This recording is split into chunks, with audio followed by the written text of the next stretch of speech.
Colonel Alan West, I want to say thank you very much for spending a few minutes with Grok. Well, thanks. Leading conservative blog site. Thanks for having me here. Let's go right to the quick.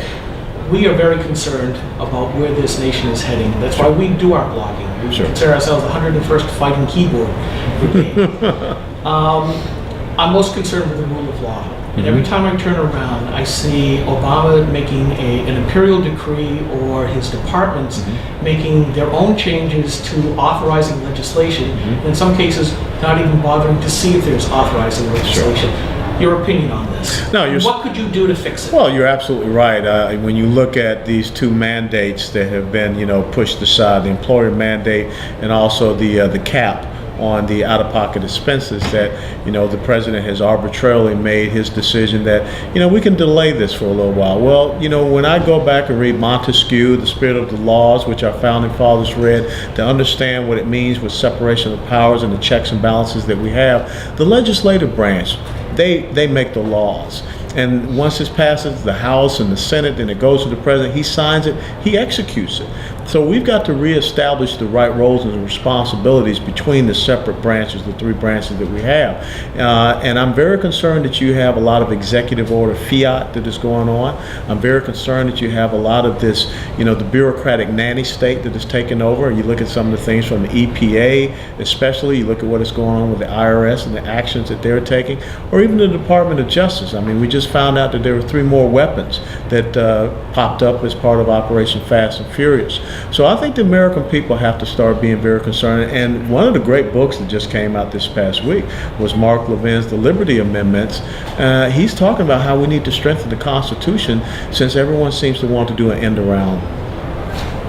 Colonel, we've had a major push in New Hampshire about vote fraud. I know a little bit about that. I know you do, and that's why I want to get your opinion. A lot of our laws and interpretations have been watered down to the point where almost anybody can come and vote here. Yeah. The electoral system is being pummeled all the time, everywhere. You have any thoughts on what we need to do to try to fix that? Well, I do not want to see our country become, the equivalent of Zimbabwe. But that's the path that we're on right now. You look at what North Carolina just did, as far as, you need to have an ID. I mean, where can you go in the United States of America and do anything without an ID? As a matter of fact, it's so interesting that North Carolina has just put in the ID law. It was the Democrats at their convention in Charlotte, North Carolina last year. You had to have a picture ID in order to enter. No one talked about suppressing attendance to the Democrat convention. We've got to do something, because people are, as you said, Skip, very concerned about the direction that the country is headed. And when you have a lot of this fraud that is related to same-day registration, you don't have to worry about identification. We cannot allow this republic to be taken away because of nefarious practices. And I think you're starting to see that very much so. And when the Supreme Court came out with that ruling about, I believe it was Section 5 of the Voting Rights Amendment, think about how black voting participation rate in 2008 and 2012 surpassed that of white voter participation rate in those 2 elections. So that amendment, that section of the Voting Rights Act has been successful. We have black Americans and minorities getting out and voting in record numbers. So why do we need to continue on with that? That's why you have to look at and understand again that this is a means by which they figure they can manipulate the system. And I don't want to see our country become a one-party country. Nor do we.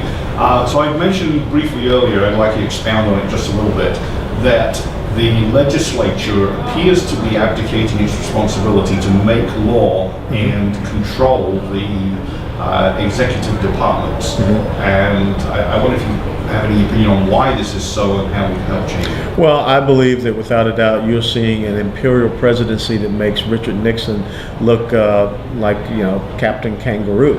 And I'm very concerned about what is going on. We have to have a legislative branch that asserts itself and does not abdicate its roles and responsibilities over to a president.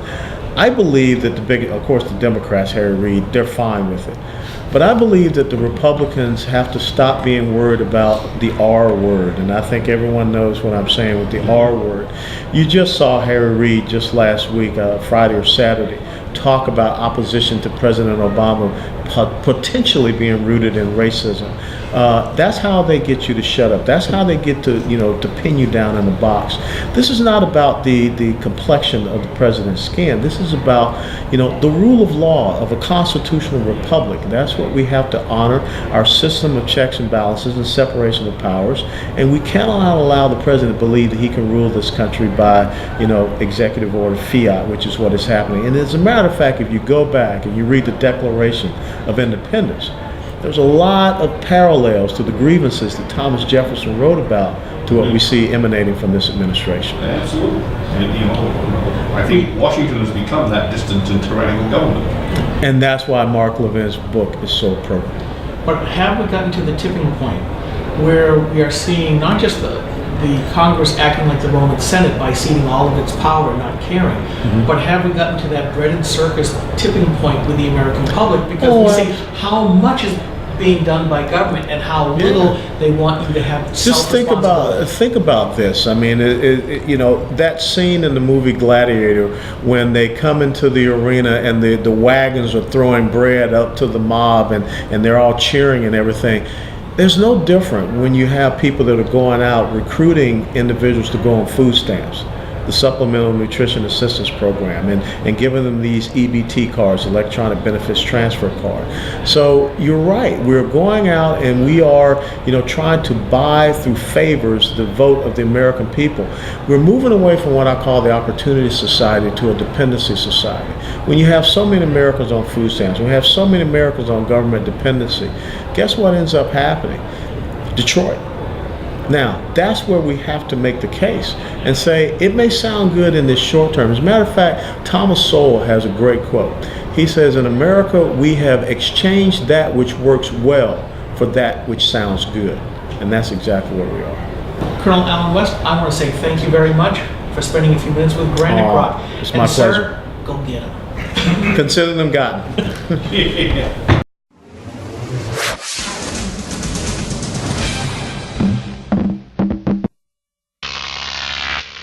Grok TV.